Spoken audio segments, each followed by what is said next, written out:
Friends, இன்றைக்கி என்னோடய night routine தான் உங்களோட ஷேர் பண்ணியிருக்கேன். ஈவினிங் 7 to 7:40 வாக்கிங் போயிட்டு வந்துட்டு நைட் டின்னருக்கு சிம்பிளான தோசை தாங்க. அதுக்கு ஹெல்த்தியாக ஒரு சட்னிங்க, கருவேப்பிலை சட்னி. கருவேப்பிலையை நம்ம எப்படி தான் கொடுத்தாலும் கிட்ஸ் சாப்பிடவே மாட்டாங்க. ஸோ எப்படியாவது நம்ம அதை பொடி பண்ணி இல்லை சட்னியில் எதுலையாவது அரைச்சி கொடுத்தா கண்டிப்பாக குழந்தைங்களுக்கு உடம்புலையும் சேரும். ரொம்பவே நல்லதுங்க.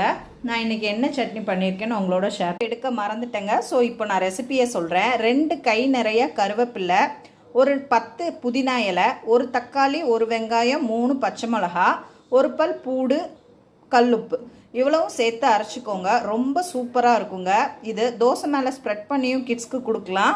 நம்ம பிரெட் டோஸ்ட் பண்ணுவோம்ல, அப்பவும் இதில் ஸ்ப்ரெட் பண்ணி கொடுக்கலாம். புதினா 10 இலை தான் சேர்த்துருக்கேன், பட் கருவேப்பிலை நிறையாவே சேர்த்துருக்கேன். தயிர் சாதத்துக்கெலாம் இதை ட்ரை பண்ணிங்கன்னா ரொம்பவே சூப்பராக இருக்கும். கண்டிப்பாக ட்ரை பண்ணி பாருங்கள். பாய்.